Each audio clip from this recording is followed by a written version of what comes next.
दोस्तों नमस्कार। आप ये जानते हैं कि डॉक्टर जो होता है भगवान होता है। अगर डॉक्टर ही बीमार हो जाए तो डॉक्टरी कौन करेगा। अगर वकील ही मतलब पीड़ित हो जाए, अगर आप अपराध कर दे वकील, तो संसार में न्याय कौन दिलाएगा। तो उसी तरह से एक पत्रकार जो समाज की आवाज़ को उठाता है, अगर उसी की ही आवाज़ अगर दबा दी जाएगी तो आखिर में आवाज़ कौन उठाएगा। तो इन्हीं सब बातों के साथ मैं ये कहना चाहता हूं कि दोस्तों नमस्कार। अभी मैं अम्बेडकर नगर ज़िले में हूं और ऐसे एक पत्रकार हैं जो दलित वंचित समाज के लोगों की आवाज़ को उठाते हैं, लेकिन ये बेचारे खुद ही दलित शिकार हो गए हैं। ऐसे हमारे साथ में पिंटू जी हैं। भैया हंसी इसलिए आ रही है क्योंकि एक पत्रकार जो है अगर उसके साथ इतना बेवफाई होता है तो बड़ा हंसी और कष्ट दोनों, अंदर से बड़ा दुखी मैं हूँ कि आखिर में एक पत्रकार किसके पास जाएगा अपनी आवाज़ को लेकर के। जी थोड़ा ये परिचय अपना पहले आप। बहुत बहुत धन्यवाद आपके चैनल के दर्शकों को मैं देना चाहूँगा और कहना चाहूँगा कि जैसे आपने बहुत अच्छी बात कही, वकील बना है उसके ऊपर कष्ट हो, डॉक्टर को आपने बताया, पत्रकार को आपने बताया, और वैसे ही एक घटना हमारे साथ होती है। और मैं आपको परिचय बता दें तो थाना राज सुल्तानपुर अंतर्गत बरोहीपुरा पांडे गांव हमारा है। मैं बहुत पिछड़े एरिया से आता हूं क्योंकि वहां पर अगर देखें तो संसाधन के अभाव हैं। लोग आज भी देखें तो सड़कें नहीं है, नाली नहीं है, और उसके बाद सुख सुविधाएं नहीं है। जैसे हॉस्पिटल को आप ले लीजिए या परिवहन विभाग को ले लीजिए, रेलवे को ले लीजिए, तो वहाँ से मैं देखा गांव की समस्या अनेकों होती है। वहाँ से मैं पत्रकारिता जगत में आया क्योंकि अगर मैं पत्रकार बन जाऊँगा तो यहाँ की जो सुख सुविधाएँ सरकार द्वारा प्रोवाइड की जाती हैं लोगों को बताऊँगा।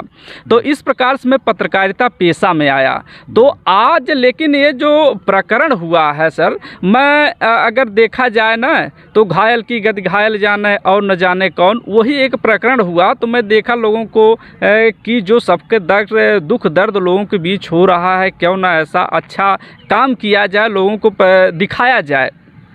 तो इसी प्रकरण को ले करके और देखें ना तो सबसे बड़ा अपराध है एक तो जो है गरीब होना, और सबसे बड़ा उससे भी बड़ा अपराध है एक दलित होना। वैसे ही घटना एक हुई हमारे साथ। मैं जब साइकिल से चलता था तो मुझे कोई जानने वाला नहीं था, लेकिन अब जो मैं 4 व्हीलर से चल रहा हूँ, कुछ ऐसे चाटुकार लोग हैं जो जलन रखते हैं। क्योंकि अगर देखें तो चाटुकार इसलिए कह रहे हैं कि मैं रात को एक चीज़ मुझे स्पष्ट रूप से समझ में आई, इसलिए समझ में आई क्योंकि जब मुग़ल आए, अंग्रेज आए, तो वह लोग क्यों इस पर राज किए, क्योंकि चाटुकार की वजह से ही इस पर राज किए। नहीं तो कोई जो सोने की चिड़िया आज हमारा देश कहा जाता है वह सोने का चिड़िया था और है और रहेगा भी। लेकिन चाटुकारता हमारे साथ हुई। 76 साल हो गए देश को स्वतंत्र हुए, लेकिन मैं जो सबकी घटना को दिखाने वाला, आज मेरे साथ एक घटना ऐसी होती है कि मैं जो है 6 दिन, आज आपको बता दूं, आपके को बताऊं कि 6 दिन होने के बाद FIR तक नहीं होता है। जो कि मैं एक स्वतंत्र पत्रकार हूं, जनता न्यूज़ लाइव का स्वतंत्र पत्रकार होने के हैसियत से मैं लोगों की खबर कवरेज करता था, तो लोगों को न्याय मिलता था कि नहीं मिलता था लेकिन आज हमने देखा कि जब मैं पीड़ित हूं, मेरे साथ दुर्घटना हुई है, मेरा खुद का FIR तक नहीं लिखा जा रहा है। जो कि आज के डेट में जो 4 व्हीलर से चल रहा, तो आप जान ही सकते हैं कि वो अंदर तक सिस्टम भी बनाए होगा, लेकिन हमारा FIR तक नहीं लिखा गया। जो लोगों की मैं आवाज़ उठाता था, लोग रोते हैं, तो उन लोगों का FIR क्या गिरफ्तारी तक नहीं होगी, जहां तक हमारा मानना है। और आपको बताएं जो जी आपके साथ मामला क्या था, मतलब कैसे गाड़ी कैसे क्या हुआ। जी आपको मामला को हम बताएं तो मैं अपने 4 व्हीलर को पद्मपुरी चौराहा थाना राज सुल्तानपुर अंतर्गत, उसके दक्षिण में अपनी गाड़ी को शाम का लगभग 6:30 या 7 का समय था, खड़ा किया था। तो एक डब्लू पांडे जी करके हैं गढ़वल के, और उनका लड़का एक UP बोर्ड टॉप किया था, भतीजा था। तो मैं उनका इंटरव्यू किया था। वो हमें जानते भी हैं क्योंकि सोशल मीडिया से जितने लोग जुड़े हैं, शायद आप लोग हमें जानते होंगे, चेहरे से अगर देखते होंगे तो तब भी जानते होंगे, नहीं जानते हैं तो अब हम आपको बता दें कि थाना राज सुल्तानपुर अम्बेडकर नगर बरोहीपुरा पांडे का मैं निवासी, जनता न्यूज़ लाइव पर मैं पद्मपुर के दक्षिण अपनी न्यूज़ कवरेज कर रहा था। और कवरेज करने के बाद उसी गाड़ी में बैठकर कुछ काम कर रहा था। उसके बाद डब्लू पांडे जी हैं, उनके द्वारा हमारे 4 व्हीलर में टक्कर टक्कर मार दी जाती है। तो टक्कर मारते हुए तो मैंने कहा कि सिर्फ इनका नंबर नोट कर लें, क्योंकि यूपी 32 ऐसे नंबर था, तो यूपी 32 जो है लखनऊ का नंबर है। तो हमने कहा नंबर ले लेते हैं, तो हम जो है कि सभी सारी जानकारी इनका मिल सकती है। नंबर डालेंगे तो नंबर रहेगा तो पता चल जाएगा कौन किसने टक्कर मारा है। अंदर बैठे थे, पीछे से गाड़ी ठोके, आगे ठोके हैं वो? नहीं, वो पीछे से मार दिए जो है। वो जो जान से लगता है हमें जान से मारने की भी साजिश रही होगी, क्योंकि अंदर बैठ करके, क्योंकि ना वही हमने आपको बताया ना कि गरीब होना तो पाप है, लेकिन दलित होना सबसे बड़ा पाप है। क्योंकि तो आपने नंबर नोट कर लिया उन गाड़ी का? जी, गाड़ी का नंबर हमने नोट कर लिया। और उसके बाद टक्कर मार देते हैं तो या जान से मारने की भी साजिश उनकी रही होगी कि जान से मार दो, बहुत पत्रकार उड़त हैं का कहीं पे खत्म हो जाए यहीं पे। तो उसके बाद क्या वो रुके थे कि लेकर तो गाड़ी भाग गए? नहीं, उसके बाद वो चले जाते हैं, रुकते नहीं। मैं गाड़ी से तुरंत उतर करके उनका वीडियो बनाता हूं, मैं अपने कैमरे के द्वारा शूट कर दी जाती है कि वीडियो मैं बनाया हूं। उसके बाद वो महोदय भाग जाते हैं, वहां से रुकते नहीं हैं। तो वो कहते हुए जाते हैं कि फलाने जगह का जौन बाय फलाना कास्ट का बाय, शेड्यूल कास्ट आते हैं, इसको हम जानता हूँ, कुछ कह ना पाए जाए कि जौन बाय जौन करे कह ले। जात सूचक अनेकों क्या क्या कहे, हमने कहा कि कैमरे पर क्या बताऊं, लेकिन आप समझ सकते हैं कि इसने कहा ना कि घायल की गति घायल जाने। तो यही प्रकरण हुआ हमारे साथ। उसके बाद उनका मैं गाड़ी को ओवरटेक करते हुए पदमपुर चौराहे पर आया, तो हमने शालीनता से कहा, सर गुरुजी आप जो है तो हमारी गाड़ी में टक्कर मार दिए हैं। तो कह रहे हैं कि मारपीट गाली गलौज होने के बाद जो है कह रहे हैं कि जाओ एफआईआर कर दो। क्या बता रहे हैं? गाली गलौज मारपीट? जी, गाली गलौज हाथापाई जो हमारे साथ हुई जो है। तो कैसे हाथापाई हो गया? क्या आपने किया कि उन्होंने किया? नहीं, उन्होंने किया। जो हम बैठे हैं, गाड़ी से टक्कर मार सकता, तो आप समझ सकते हैं कि वो ख़त्म करने की साजिश थी। उसके बाद जब मैं ओवरटेक करके उनकी गाड़ी को पकड़ लिया, वहाँ पर अगर देखो सीसीटीवी कैमरे भी लगे हुए हैं, प्रशासन की नज़र में है, लेकिन मुझे नहीं ये पता था। और मैं जो है कि अपने कैमरे में भी शूट कराया, और 10-15 लोग, मैं क्योंकि सोशल मीडिया से जुड़ा हुआ हूं, तो लोग मुझे जानते भी हैं, लोकल के जितने लोग सभी लोग आ गए। और कुछ लोग कह भी रहे हैं कि ये फलाने बहुत दबंग किस्म के हैं, अनेकों ऐसी घटना कर ली हैं, सभी लोग जानते हैं। मैं इनकी मान लीजिए नेताओं से हो या स्थानीय पुलिस से, सबका संपर्क है, ये कुछ हो नहीं पाएगा।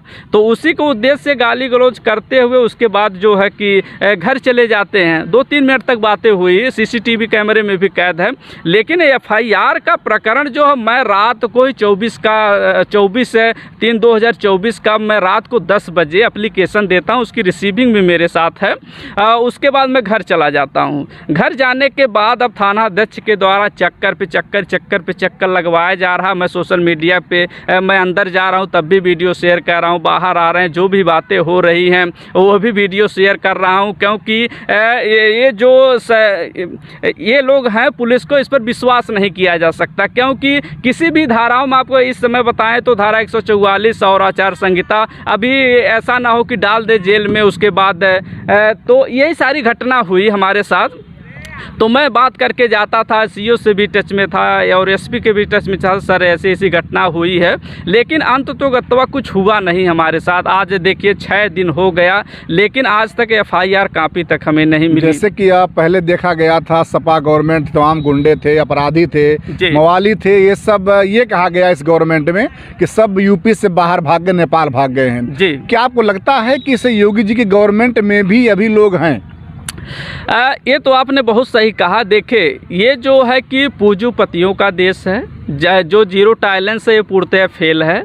क्योंकि मैं एक स्वतंत्र पत्रकार की हैसियत से मैं कह रहा हूँ कि मैंने देखा है कि जो पैसा दे करके यहाँ गवाह खरीदे जाते हैं और बेचे जाते हैं, वैसा ही सेम स्थानीय थाने के पुलिस उनका सीधा संबंध होने के वजह से हमें दौड़ा दिया गया, और बराबर दौड़ा भी रहे हैं। लेकिन 6 दिन होने के बाद एफआईआर आज तक नहीं मिला है।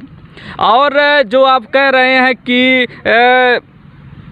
आपने जैसा बोला पुलिस किया, तो उसका भी रवैया हमें जो है अच्छे से समझ में नहीं आया, क्योंकि लगातार दौड़ा रहे हैं। आज जब मैं सीओ के यहाँ गया उनका भी रवैया सही नहीं है, और एसपी के यहाँ गया तो एसपी ने, अब देखिए अब प्रशासन के भरोसे मैं बैठा हूँ कि आखिर कब तक न्याय मिलता है। इसीलिए हमारे सोशल मीडिया से और जगह जगह जो जा रहा हूँ फ़ोटोज़ और वीडियो हमेशा मैं डाल रहा हूँ। लेकिन मैं आज देखा कि ये पूंजीपति लोग किस प्रकार से जो जीरो टॉलरेंस हुआ, सरकार की जो नीतियाँ हैं, लेकिन धरातल पर कुछ दिखाई नहीं दे रही हैं।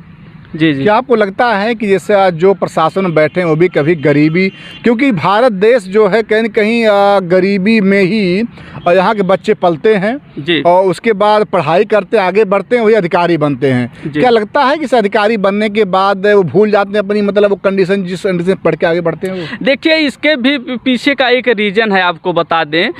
जैसे एक अधिकारी और कर्मचारी का तालमेल, तो अधिकारी जो अपने इसमें भी होता है ना कि जैसे घर में यहाँ पर देखें तो भाई है, तो बड़े भाई कह रहे हैं तो छोटा भाई जो है कि क्यों उनका जवाब दे। वैसे ही इनको लोगों की भी एक बहुत बड़ी कड़ी है। एसओ के यहाँ जाओ तो कहेंगे कि सीओ के यहाँ जाओ तो कहेंगे एसपी के यहाँ, डीआईजी, ऐसे ऐसी इन लोगों की बहुत लंबी सी कड़ी है। तो सेम वही कंडीशन, आप सिचुएशन समझ लीजिए कि आप बेहतर समझ सकते हैं कि यही सेम कंडीशन है। तो उनका फ़ोन आ गया, अरे जाने दो यार, कुछ नहीं होगा, 4 दिन फड़फड़ाएगा, वैसे शांत हो जाएगा।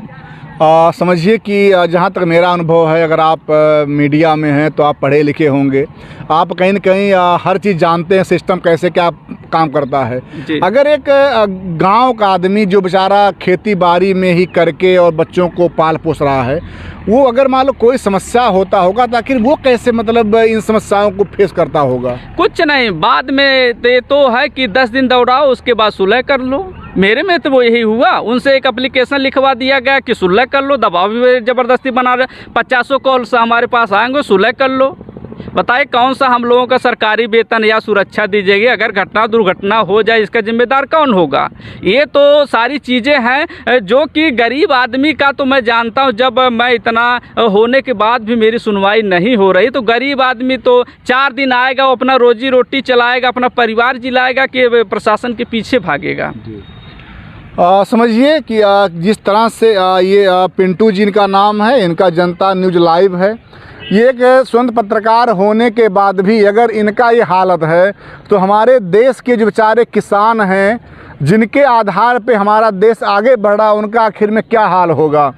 और ये भी कहूँगा कि भारत के में जो संविधान निर्माता अम्बेडकर जी, जिन्होंने 4 स्तंभ बनाया, और 4 स्तंभ का हाल ये है कि एक ही स्तंभ यहाँ खड़े हैं। जैसे आप स्तंभ देखते हैं ना, पिलर होता है, पिलर ये भी हैं। आज इनका पिलर जो है वो डाउन हो रहा है, कि लग रहा है ऐसा कुछ? डाउन तो होगा क्योंकि हमें लगा कि मैं पत्रकारिता की जगत में अच्छा काम कर सकता हूं और करूंगा भी।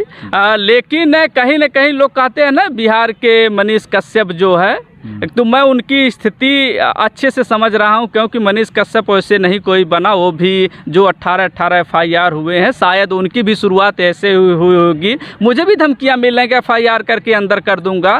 तो जितने लोग उनका भी विरोध करते हैं, हमारा भी विरोध करते हैं, तो लेकिन उन लोगों से बता दें कि मनीष कश्यप ऐसे जगत से थे, उनका जो भी उनके साथ प्रकरण हुआ, सेम प्रकरण हमारे साथ भी होने वाला ऐसा ही है, क्योंकि गरीब, वंचित और शोषित की कोई आवाज़ सुनने वाला नहीं है सर जी। मैं यही कहूँगा कि जो 4 स्तंभ है, विधायिका, न्यायपालिका और ये आपका कार्यपालिका, और चौथा स्तंभ हमारे बगल में खड़े हैं प्रेस। तो मीडिया को अगर मतलब जो हम बात करते हैं योगी जी ने बीच में ही कहा था कि जो अगर कोई पत्रकार अगर न्यूज़ कवर कर रहा है तो उससे कवर कर साहब कोई रोक नहीं सकता है। तो योगी जी, माननीय आपसे निवेदन है कि केवल यह कह देने से बहुत बड़ी बात नहीं होगा कि न्यूज़ कवर नहीं कर, सुरक्षा की बात हो रही है। एक बेचारा मीडिया कर्मी किस तरह से अपना परिवार पालता है, 1 रुपया उसको मिलता भी नहीं है। मैं ऐसे पत्रकारों की बात कर रहा हूँ जो निष्पक्ष भाव से काम करते हैं और जो दलाली नहीं करते हैं।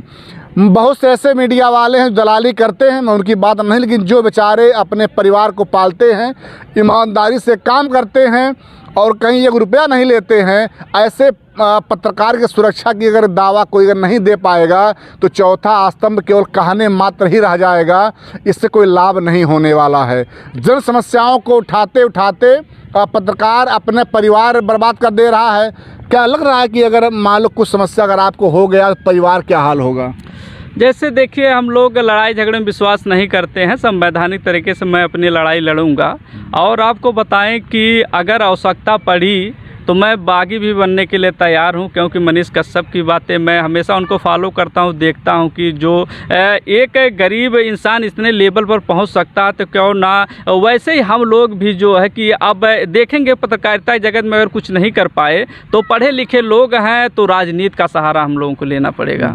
लास्ट में क्या मांग है आपका जो मतलब प्रशासन में है? प्रशासन हमारे साथ है, आज भी बात हुई है। एसओ साहब हमारे साथ हैं और सीओ साहब हमारे साथ हैं, एसपी साहब हमारे साथ हैं। मुझे लगता है कि उचित कार्रवाई होगी, जो इसमें दोषी है उसके ऊपर एफआईआर होगा, जेल होगी।